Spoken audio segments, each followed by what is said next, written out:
देखो ये कुछ बेसिक्स लिखे हैं मैंने, है ना।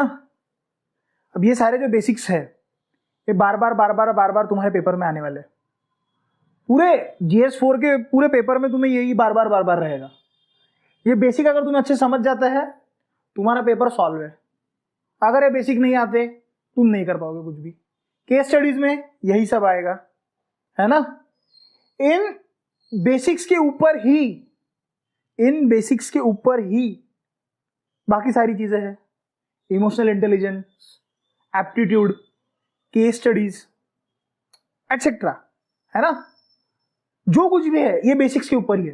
ये बेसिक्स तुम्हें अच्छे समझ गए तुम्हें सब समझ जाएगा। बेसिक्स नहीं समझा तुम्हें कुछ भी नहीं समझेगा। अब ये जो मैंने लिखा है beliefs, values, attitude, behaviour, ethics and morals, ये सब क्या है? ये सब क्या है? अब मैंने तुमसे कहा कि जाओ यार बाजार से 10 किलो बिलीफ लेके आओ, तुम ला नहीं सकते ना। मैंने तुमसे कहा कि नहीं यार वो जाओ तुम एटीट्यूड खरीद के लाओ, तुम में साला एटीट्यूड ही नहीं है, एटीट्यूड ही नहीं है। और लड़की पटाने के लिए एटीट्यूड लगता है, जा तू पहले 10 किलो एटीट्यूड लेके आ, खरीद ले, खा ले, फिर पटाना। यूपीएससी देने के लिए एटीट्यूड लगता है, वे ऑफ बिहेवियर लगता है, कहीं मिलेगा तुम्हें ये? तो नहीं।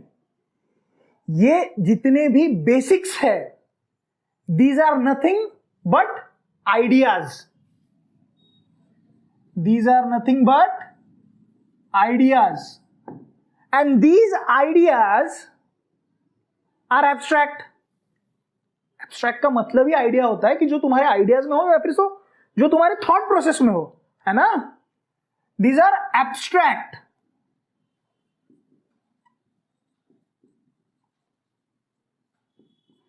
ये सारी चीजें एब्स्ट्रैक्ट है। रियलिटी में इसका कोई एग्जिस्टेंस है नहीं। Can you perceive it by your 5 organs, sensory organs? नहीं। तो जब तुम इसे सेंसेस से टच नहीं कर सकते, तुम इसे फील नहीं कर सकते, तुम इसे देख नहीं सकते, ये सिर्फ तुम्हारे ख्यालों में है ना। These things are highly abstract in nature. समझा तुम्हें? अलॉन्ग विद दैट ये सारे के सारे सब्जेक्टिव इन नेचर है। What does subjective mean? Subjective यानी ये इंडिविजुअल टू इंडिविजुअल वेरी करता है। इसके लिए कुछ और हो सकता है, इसके लिए कुछ और हो सकता है, मेरे लिए कुछ और हो सकता है। एक ही लड़की इसे डिफरेंट लग सकती है और ये कह सकता है वाह यार कितनी ऑसम है यार, और ये कह सकता है वे यार क्या खटारा चीज है यार। लड़के भी, हाँ लड़कों को भी तुम क्या ऑसम है यार, लड़कियां बोलेंगे यार ये सर लड़कियों को टारगेट कर रहे। नहीं ऐसा नहीं है भाई। So these ideas are very subjective in nature. Individual to individual change होता है and they are abstract in nature. ठीक है। सब्जेक्टिव का मतलब होता है they are mind dependent, they are mind dependent.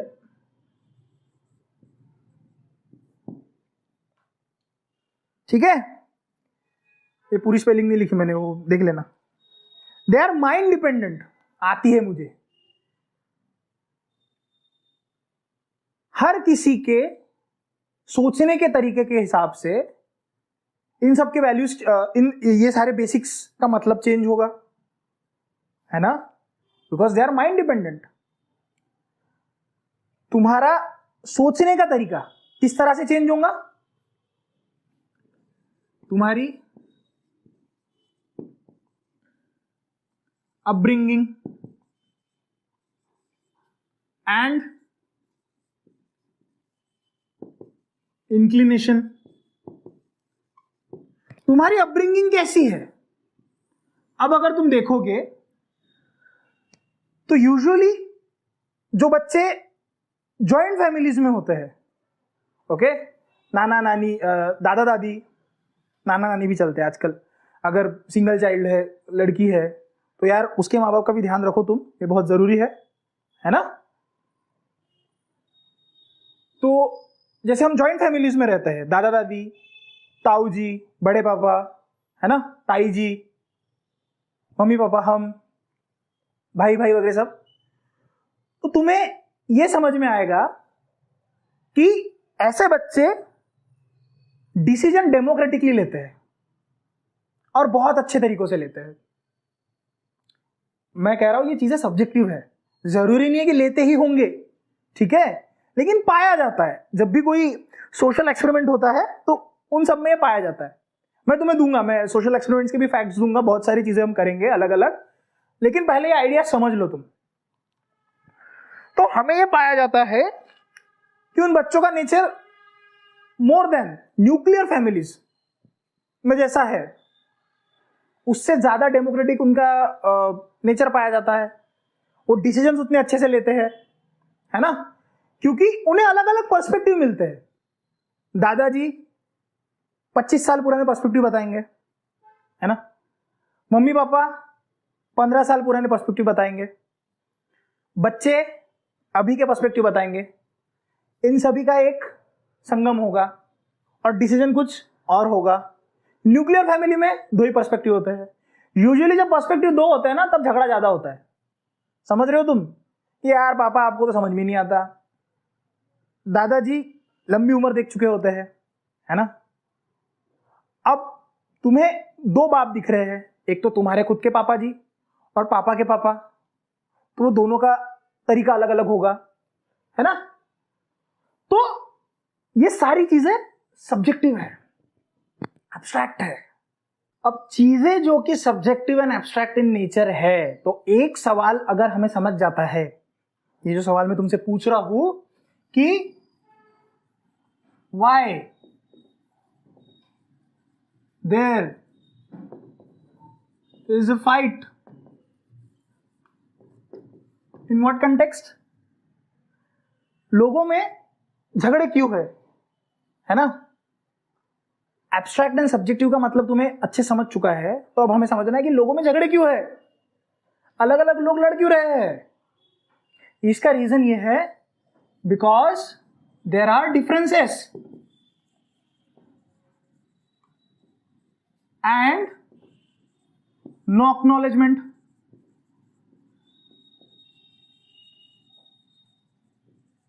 Differences तो है, लेकिन उन डिफरेंसेस को हम एक्नॉलेज नहीं कर रहे कि हाँ भाई तेरा ठीक है, अच्छी बात है, तेरा ठीक है, अच्छी बात है, मेरी बात अच्छी बात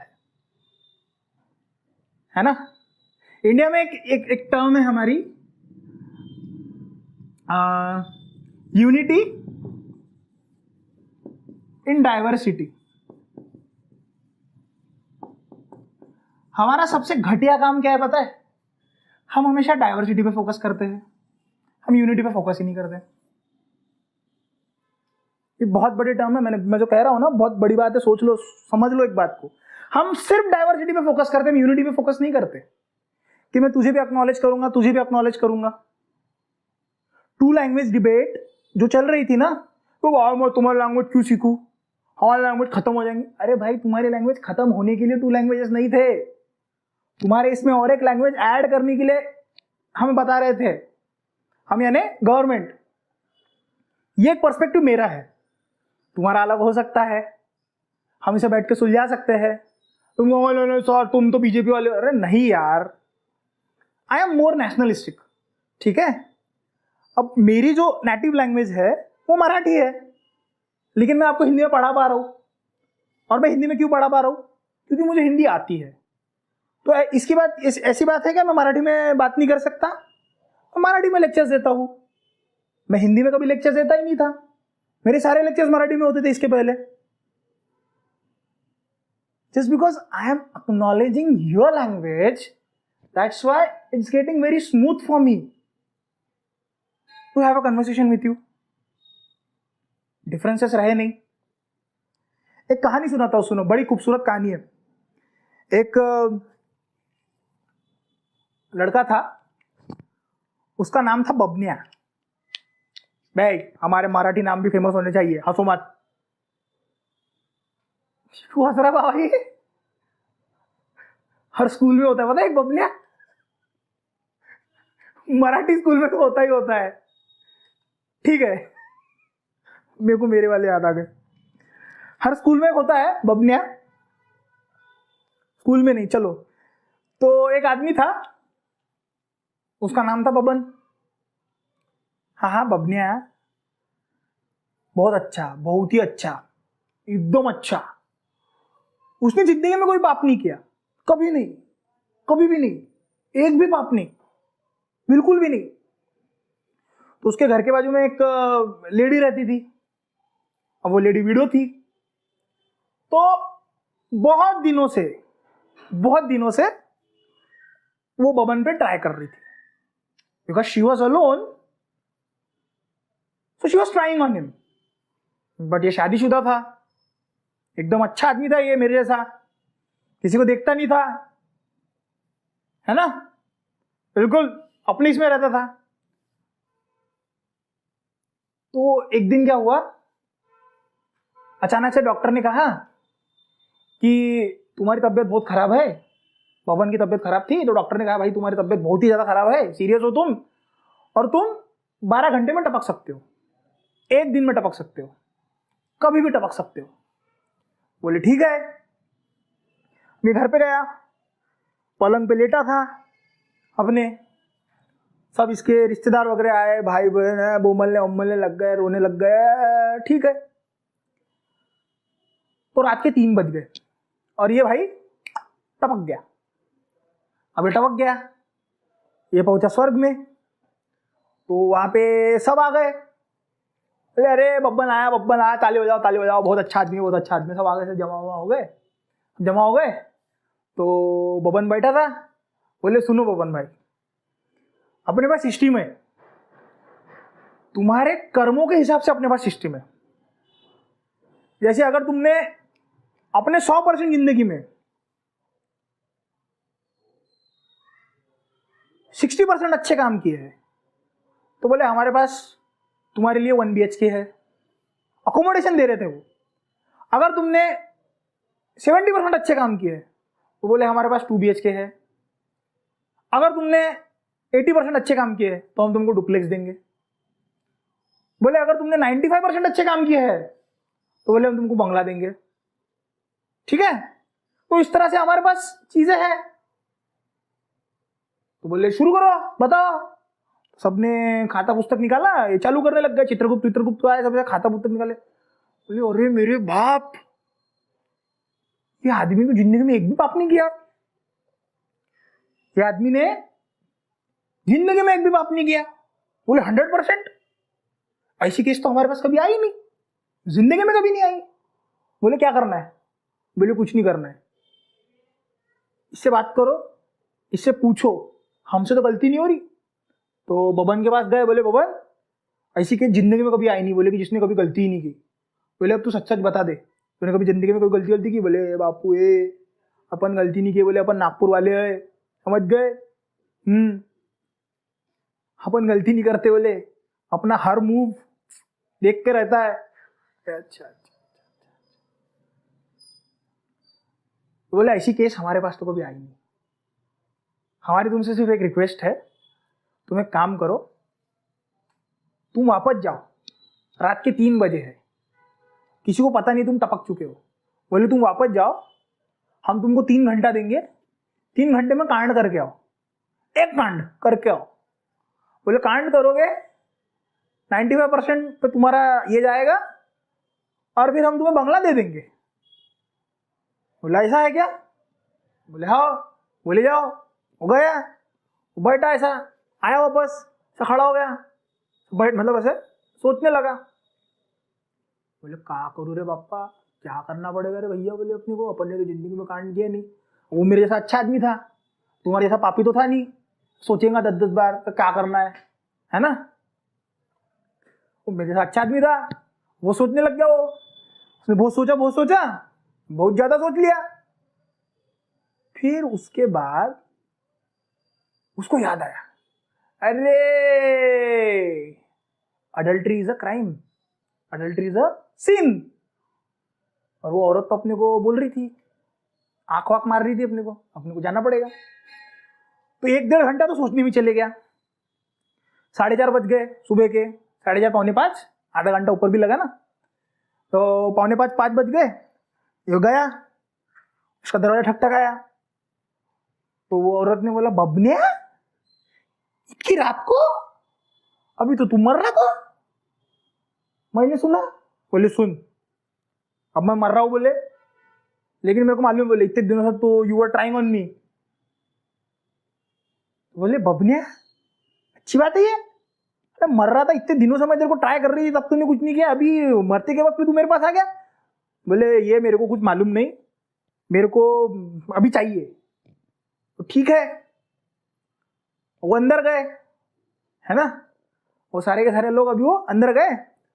तो जो कुछ भी हुआ, फिर वो बाहर आ रहे थे, इसको एक बुरा काम करना था ना, ये लोग बाहर आ रहे थे। तो बोले ठीक है बोले, अब मैं जाता, हो गया बोले, अब मैं जा रहा। तो जा रहा था, तो वो औरत दरवाजे तक छोड़ने को आई। और उस वक्त उस औरत ने कहा, भैया तेरे को मालूम है रे, तूने कितना अच्छा काम किया मेरे लिए, फिर से एक अच्छा काम। तो जो तुम्हारे लिए बुरा काम है, जो तुम्हारे हिसाब से अच्छा काम है, वो सामने वाले के हिसाब से बुरा हो सकता है, और वो सामने वाले के हिसाब से अच्छा भी हो सकता है। फर्क सिर्फ देखने का है। This is what subjective means. समझा?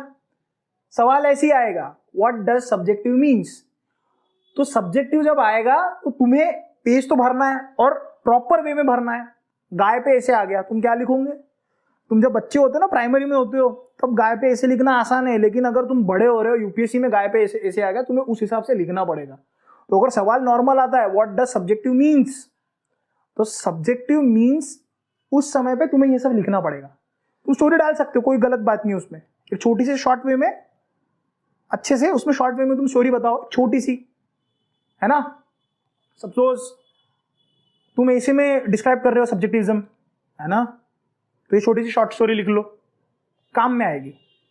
आगे बढ़ते, ठीक है, चलो आगे बढ़ते। अभी हम ना एक एक चीज को स्पेसिफिकली समझने की कोशिश करते, एक एक टर्म को, है ना। Basics, values, attitude, human behaviour, ethics and morals, इसे हम समझने की कोशिश करते, ठीक है। तो सबसे पहले टर्म हमने जो लिखा था, दैट वाज, दादा को पेन मांग गया हो कोई, दादा को पेन मांग गया। हाँ हाँ, थैंक यू।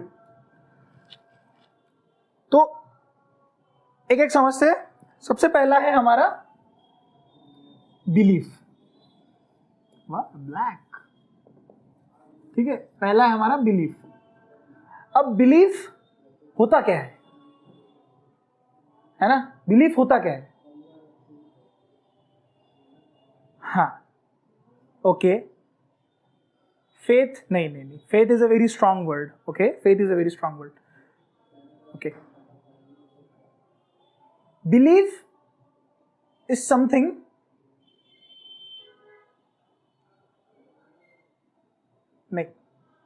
नहीं, belief is an idea. Okay, it's an internal feeling, it's an internal feeling which you hold to be true without any reason or any rationality. For an example, मुझे लगता है कि मेरे लिए नंबर 7 लकी है, तो ये मेरा बिलीफ सिस्टम हो गया। मैंने क्या कहा? It's an idea which we hold to be true without any reason or rationality, है ना। अब सपोज करो कि किसी बच्चे को बचपन से आप पैट्रियोटिक मूवीज दिखा रहे हो, है ना, तो उसका बिलीफ सिस्टम क्या हो जाएगा कि हमें देश के प्रति सम्मान रखना चाहिए, है ना, हमें देश का मान रखना चाहिए, ये उसकी बिलीफ सिस्टम हो जाएंगी। और उसकी वैल्यू क्या होंगी? बिलीफ सिस्टम से ही निकलती है तुम्हारी वैल्यू, बिलीफ सिस्टम से ही तुम्हारी निकलती है वैल्यू। हमें देश का सम्मान करना चाहिए, पैट्रियोटिज्म हो जाएगा तुम्हारा वैल्यू। कैसे, मैं बताता हूं, रुको। Belief is something which we hold to be true without any reason और रैशनैलिटी। ओके, अब क्या होता है, बिलीफ होते हैं दो तरह के। First is a weak belief, हाँ, जिसे हम पेरिफेरल भी कहते हैं। And then there is a belief which is strong in nature, या फिर जिसे हम कोर बिलीफ कहते हैं। ठीक है, अब इसमें जब इमोशंस ऐड हो जाते हैं, वही बन जाती है आपकी वैल्यू सिस्टम। और इसी से इंटरलिंक्ड है आपका एटीट्यूड। वो भी कैसे हम समझते हैं,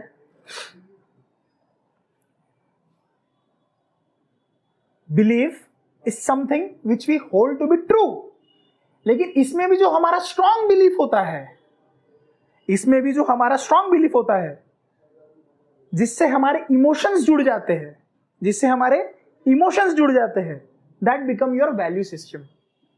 okay, that become your value system. तो क्या मैं ये कह सकता हूं कि every value is a belief? Every value is a belief, है ना। लेकिन क्या मैं ये कह सकता हूं every belief is a value?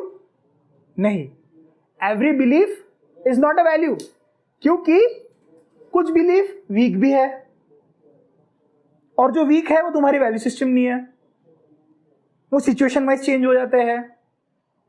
For an example, तुम बिलीव करते हो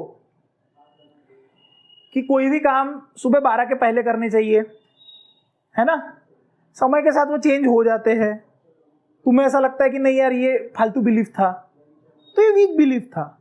लेकिन कोई कोई लोग बहुत स्ट्रांगली बिलीव करते हैं कि कोई भी काम 12 बजे के पहले ही करने चाहिए, 12 बजे के बाद वो काम ही नहीं करते, शुभ काम कोई सुबह करना चाहिए, है ना।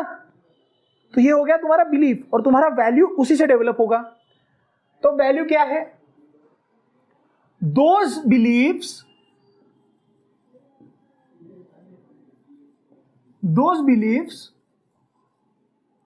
which are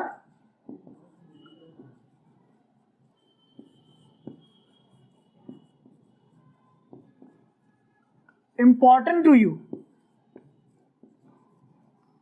वो बिलीफ जो तुम्हारे लिए बहुत इंपॉर्टेंट है, that become your value system. Interlink समझा आप दोनों का? That become your value system. इसके लिए एक सबसे अच्छा एग्जांपल क्या है? श्री राम की बिलीफ सिस्टम क्या थी? प्राण जाए पर वचन ना जाई, है ना। और बहुत स्ट्रांगली इसमें वो बिलीव करते थे। तो वैल्यू क्या हो गई? वचन पूर्ति। ये हो गई तुम्हारी वैल्यू सिस्टम। समझा? इजी है, डिफिकल्ट नहीं है, बेसिक है, समझ गया ना सबको? तुम्हें जो स्ट्रांगली लगता है, फील होता है किसी भी चीज के लिए, वो तुम्हारी बिलीफ सिस्टम। और जो तुम्हारे स्ट्रॉन्गर बिलीफ्स होते हैं, that becomes your value system, है ना। और जब ऐसे अलग अलग अलग अलग अलग अलग अलग अलग बिलीफ जब तुम्हारे माइंड में होते हैं, ये जब कनेक्ट हो जाते हैं, that becomes a knowledge, that becomes a knowledge. वो होता है तुम्हारा नॉलेज, है ना। नॉलेज इन द सेंस कि तुम बिलीव कर रहे हो तो तुम सामने वाले को बताओगे कि ऐसा ऐसा ऐसा ऐसा होता है, तो वही तो नॉलेज हुआ ना। अब हिस्ट्री जो है वो हिस्ट्री बिलीफ पे ही चल रही है, सच में ऐसा हुआ था क्या पता नहीं किसी को, सब अपने अपने हिसाब से कर रहे। प्रूफ्स है, हाँ इसमें और एक तुम लिख सकते हो, कहाँ लिखूं, यहां लिखता हूं मैं, ठीक है। देखना कि जैसे ट्रुथ और ट्रुथ प्लस बिलीफ में कहीं पे बीच में होता है तुम्हारा नॉलेज। ट्रुथ क्या है, फैक्ट्स, और बिलीफ क्या है कि तुम्हें लगता है ऐसा है। तो इन दोनों का जब संगम होगा तब कहीं पे बीच में से निकलेगा तुम्हारा नॉलेज, है ना। कैपिटलिज्म ये क्या है, ये वैल्यू सिस्टम है। कैपिटलिज्म ये वैल्यू सिस्टम है। और तुम्हारा बिलीफ क्या हुआ, बिलीफ क्या हुआ, प्रॉफिट। तुम्हारा बिलीफ सिस्टम अगर प्रॉफिट है, स्ट्रांगली कि मुझे प्रॉफिट ही चाहिए, तुम कैपिटलिस्ट रेजिम में जाओगे। अगर चैरिटी या लोगों के लिए काम करने की भावना ये तुम्हारी बिलीफ सिस्टम है, तुम सोशलिज्म में जाओगे। ये दोनों समझ गया, इजी था, बहुत इजी है, ज्यादा डिफिकल्ट नहीं है। अब हम आगे देखते हैं, इसी पे बेस्ड है तुम्हारा एटीट्यूड। देखो अभी क्या होता है, हमने सबसे पहले पढ़ा बिलीफ, ठीक है। बिलीफ से निकला तुम्हारा वैल्यू सिस्टम,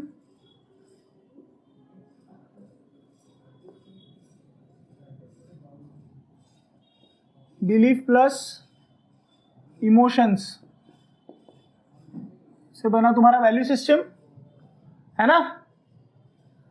अब इन दोनों को जब तुम एडअप करोगे, तुम्हारा value system and your belief, तब तुम्हारा बनेगा attitude.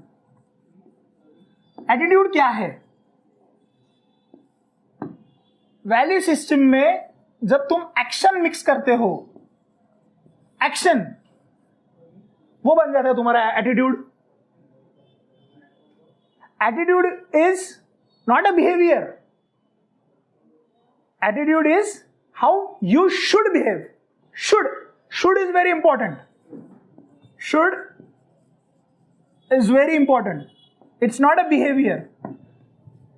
How you should behave. For an example, मेरा बिलीफ सिस्टम है to treat equally. ये मेरा बिलीफ सिस्टम है।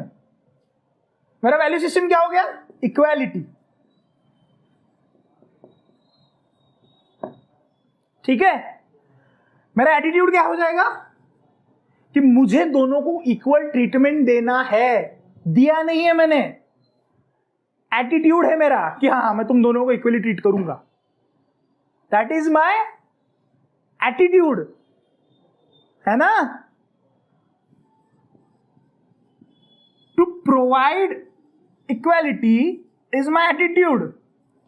लेकिन अब ह्यूमन बिहेवियर समझते हैं हम, इसी एटीट्यूड में सम चेंजेस, हाँ देखो कुछ चेंजेस के साथ हम जब इसे ऐड कर रहे हैं एटीट्यूड,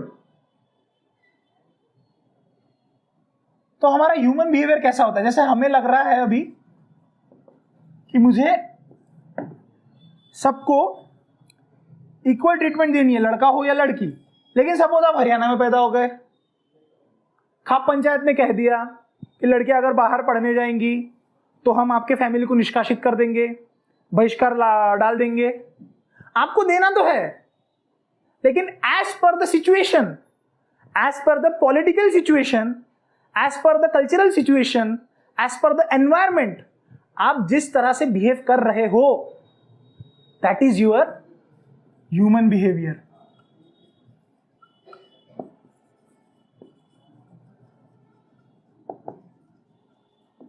समझ में आ रहा है आपको, that is your human behaviour.